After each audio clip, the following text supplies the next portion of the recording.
E aí, pessoal, tudo bem? Vamos dar início a esse treinamento para operadores de teleatendimento. Dividimos esse treinamento em três momentos. Primeiro, a introdução a SST ao teleatendimento, abordando requisitos legais de SST para a função. Número 2, momentos abordaremos os riscos ambientais e ocupacionais e as devidas medidas de controle. Já o número 3, abordaremos sobre como devemos ser o posto de trabalho e como devemos ajustá-lo às nossas atividades. Requisitos legais. Essa capacitação é baseada nas normas regulamentadoras, bem como na NR17 e seu anexo 2, SST para teleatendimento. A capacitação de admissão deve ter carga horária de 4 horas a ser realizada durante a jornada de trabalho do colaborador, e a cada 6 meses todos os trabalhadores devem receber novo treinamento ou reciclagem, independente das campanhas educativas promovidas. Mas afinal, o que é teleatendimento? Também conhecido como telemarketing, nas modalidades ativa, quando nós entramos em contato com o cliente, ou repetitiva, receptiva, quando os clientes entram em contato conosco para prestação de serviços, informações ou comercialização de produtos. Essa comunicação se dá por telefone e até mensagens eletrônicas, como responder e-mails e chats online. Nossa jornada de trabalho consiste em um máximo de 6 horas diárias, não ultrapassando as 36 horas semanais, onde pode-se realizar duas pausas de 10 minutos cada, e um intervalo de 20 minutos para repouso e alimentação. Salientamos que as necessidades fisiológicas, como idas aos sanitários, podem ser realizadas a qualquer momento durante a jornada de trabalho. Cobranças através de assédio moral, imposição ou medo, constrangimento e exposição pública dos desempenhos não são admitidos. Será que alguma dessas imagens, em algum momento da sua vida profissional, lhe soa comum? Trabalhar sob pressão com algum superior que grita e ainda mais você com dores nas lombares, dores nos ombros e punhos, fica difícil. A saúde e segurança do trabalhador visa através de normas, procedimentos, ações ambientes de trabalho saudáveis e seguros, e por consequência a garantir a integridade e o bem-estar dos trabalhadores, ou seja, minimizar danos ocupacionais, zelando acima de tudo pela vida para que assim cenas como essas que vimos anteriormente não sejam mais tão comuns no dia a dia. Vamos falar um pouquinho sobre doenças ocupacionais.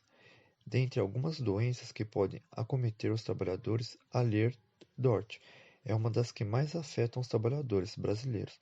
Segundo estudo em 2018 no Ministério da Saúde, verificou-se que foram notificados entre 2007 e 2016 67.599 casos de Ler-Dot.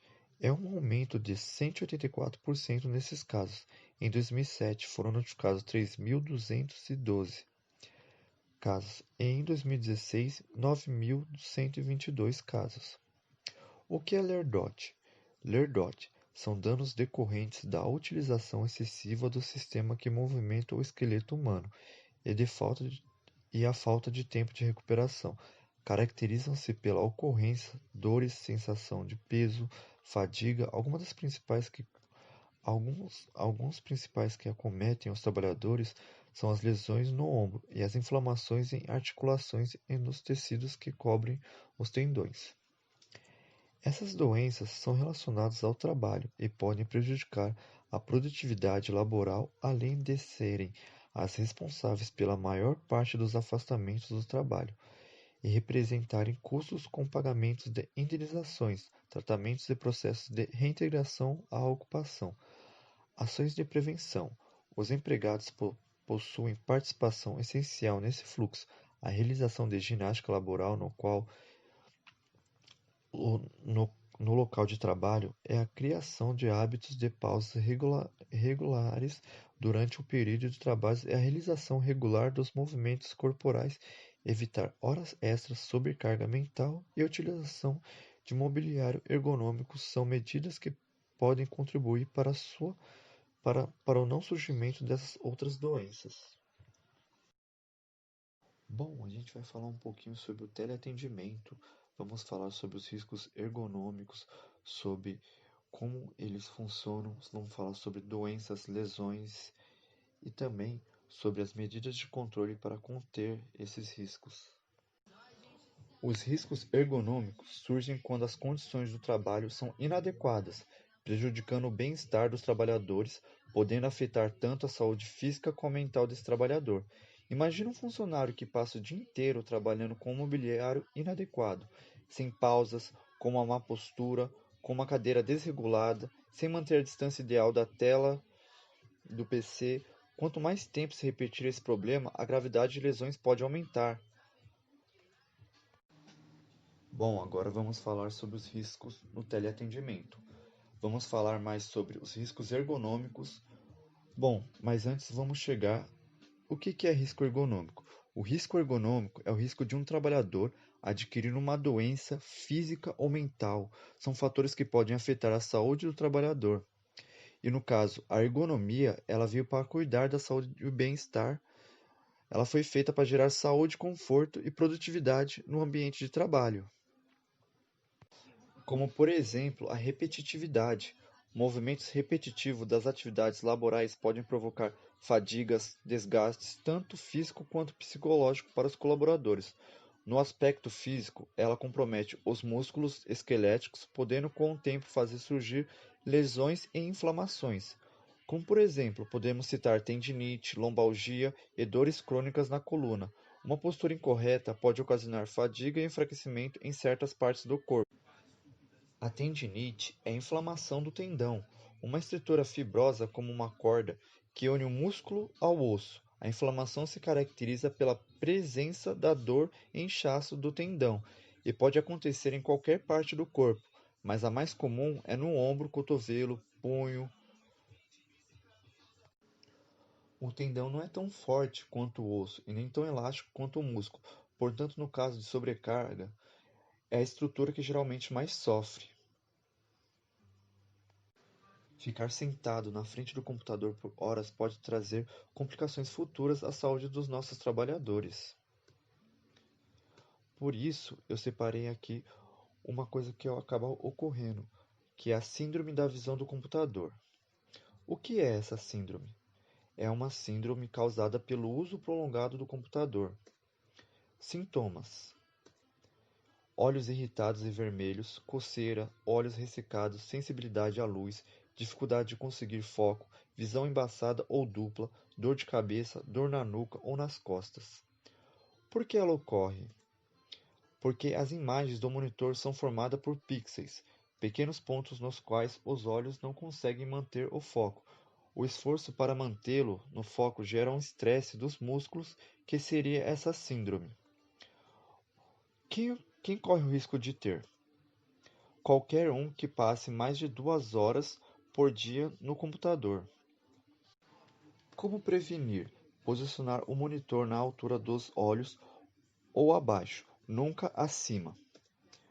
Iluminar bem o ambiente onde estiver usando o computador. Minimizar os reflexos da tela mudando a posição do computador de acordo com a luz e usando cortinas nas janelas, por exemplo. Usar proteção de tela, piscar os olhos frequentemente. Para cada hora de trabalho, descanse 5 minutos olhando para outra direção.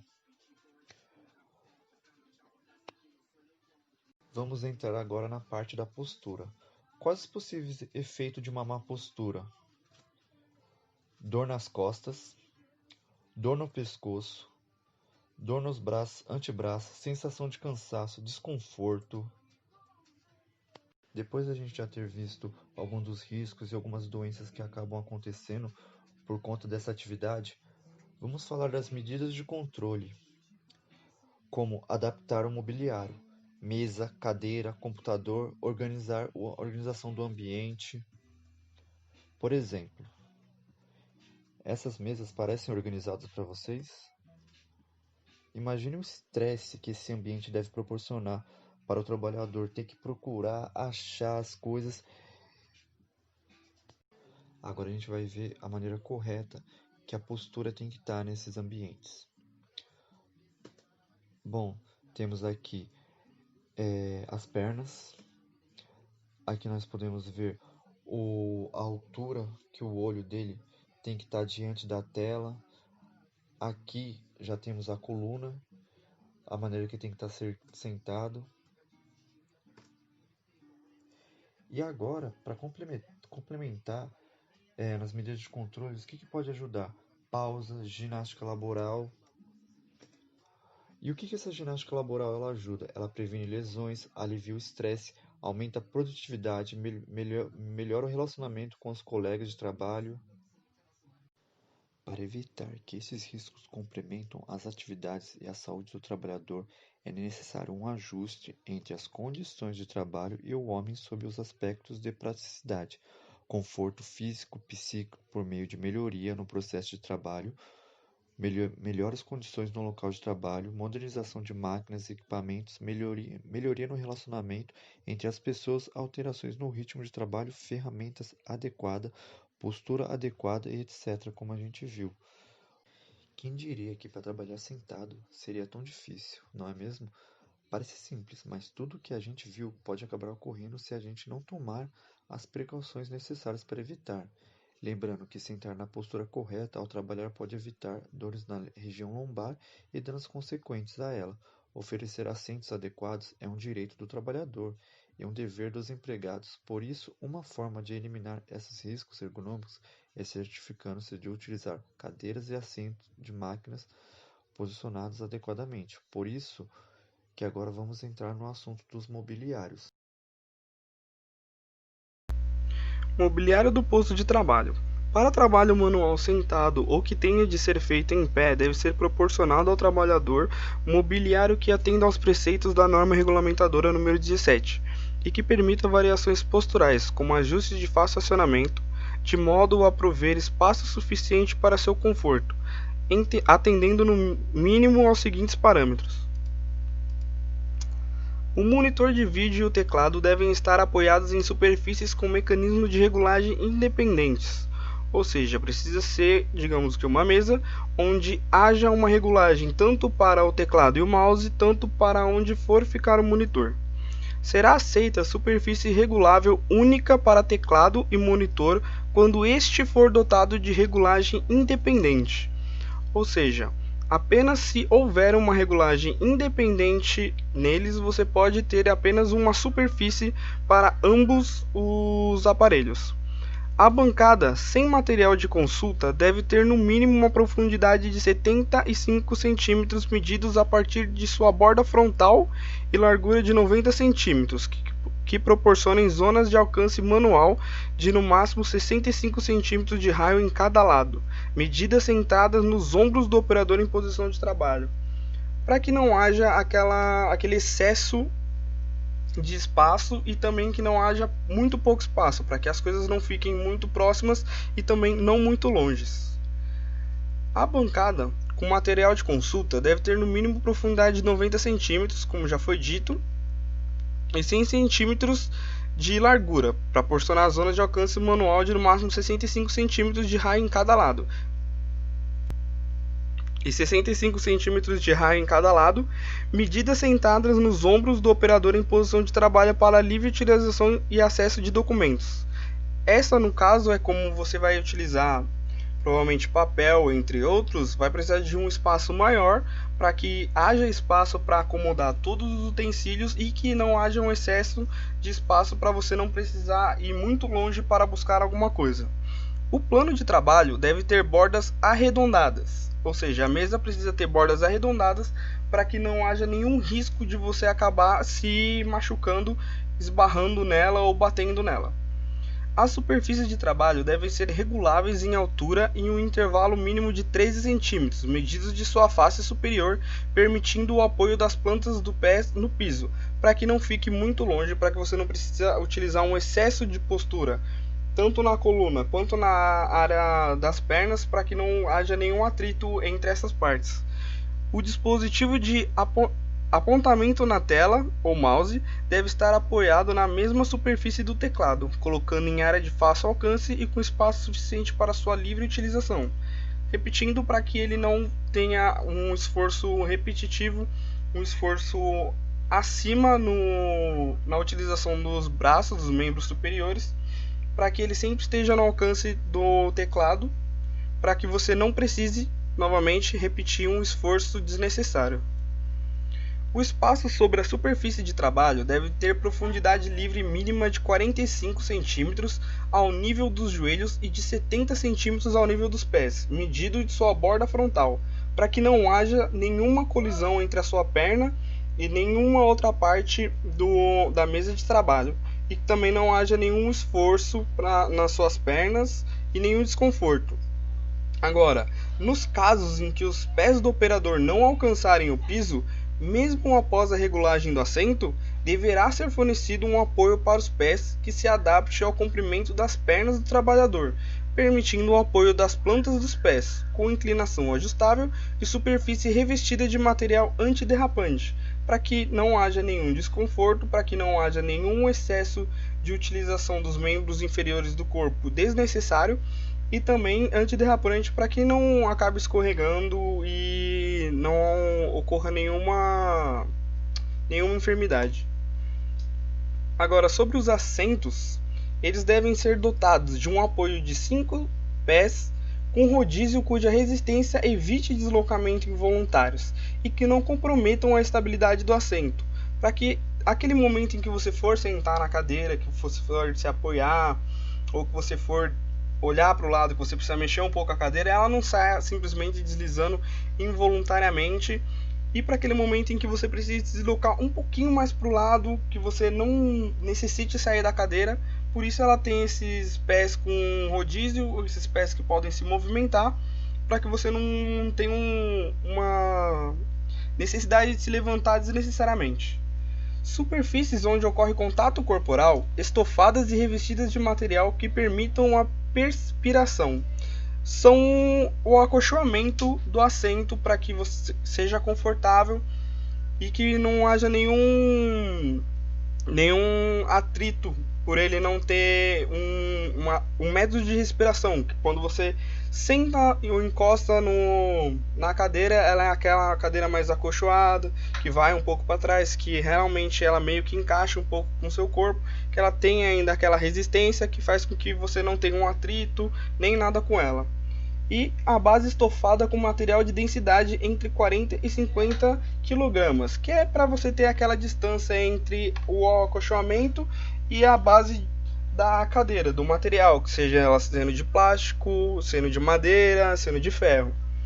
E a altura da ofície superior ajustável em relação ao piso, que ela precisa ter uma distância entre o chão, obviamente, e que ela possa ser ajustável para aquelas pessoas que têm as pernas um pouco mais altas, maiores, elas precisam estar um pouco mais acima, e é justamente por isso esse ajuste.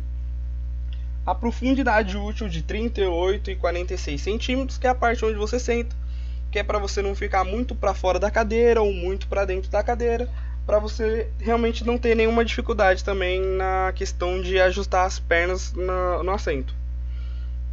A borda frontal arredondada, para não ter nenhum incômodo na perna e também para não causar nenhum tipo de dificuldade de circulação nos membros inferiores.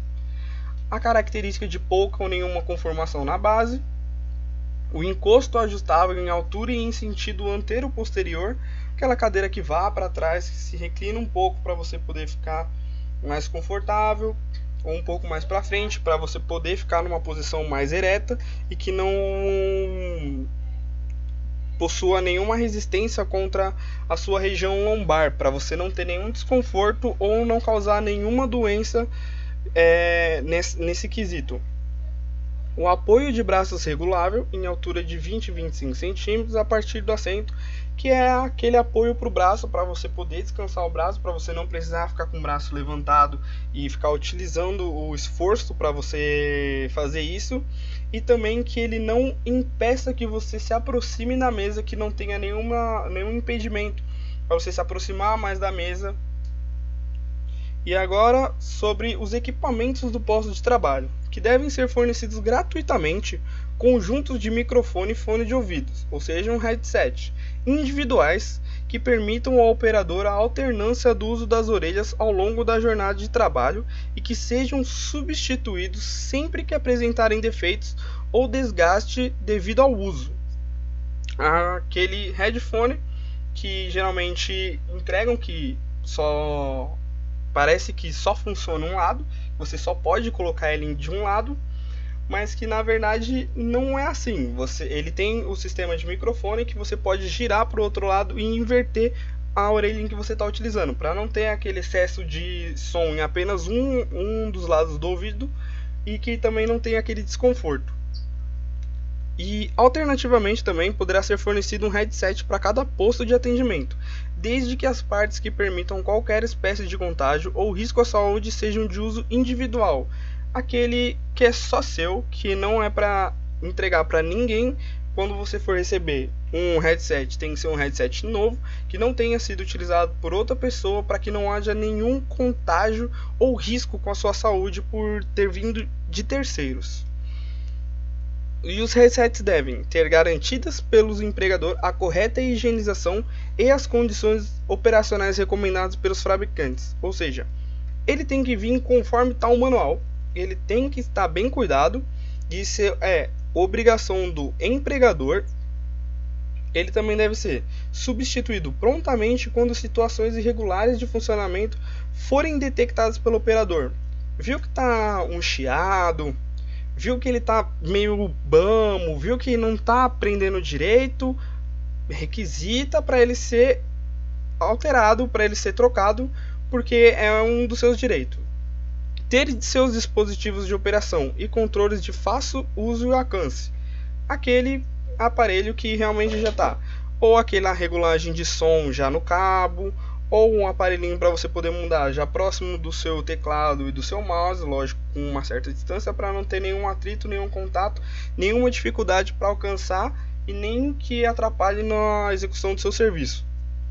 Permitir ajustes individuais na intensidade do nível sonoro e ser provido de sistema de proteção contra choques acústicos e ruídos indesejáveis de alta intensidade, garantindo o atendimento das mensagens.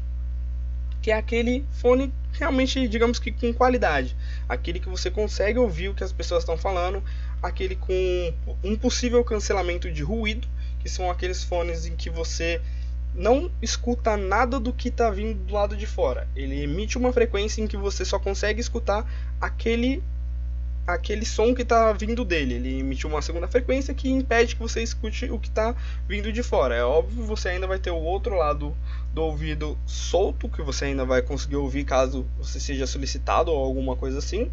Mas também existem aqueles que são dos dois lados, o fone mesmo. Mas no caso, o exemplo desse é o fone de um lado só. E é isso. Agora, o empregador deve garantir o correto funcionamento e a manutenção contínua dos equipamentos de comunicação, incluindo os conjuntos de headset utilizados pelo pessoal técnico familiarizado com as recomendações dos fabricantes, que é o que eu já repeti, que eu já falei no último item. E os monitores de vídeo devem proporcionar corretos ângulos de visão e ser posicionado frontalmente ao operador, devendo ser dotados de regulagem que permita o correto ajuste da tela à iluminação do ambiente, protegendo o trabalhador contra reflexos indesejáveis, que é, como pode ver nesse exemplo aqui, é justamente a base do monitor podendo ser regulável. Ele pode subir e descer, ele também pode ir tanto para cima na horizontal e também pode ser ajustado na vertical, que é para realmente você conseguir colocar ele contra o reflexo da luz e que você possa conseguir enxergar com toda clareza o que você precisa ver. E toda instrução de novos métodos ou dispositivos tecnológicos que traga alterações sobre os modos operatórios dos trabalhadores deve ser alvo de análise ergonômica prévia, vendo-se períodos e procedimento adequados de capacitação e adaptação. Que é aquele período quando alguma coisa muda, como o modo que você vai inserir no seu teclado as informações, como um teclado novo, um teclado que não tem números do lado, que só tem os números em cima, ou um mouse que tem atalhos no mouse, ou um headset novo. É o período de adaptação e capacitação para que você consiga exercer a sua função na mais conforme decisão e treinamento dado pelo empregador.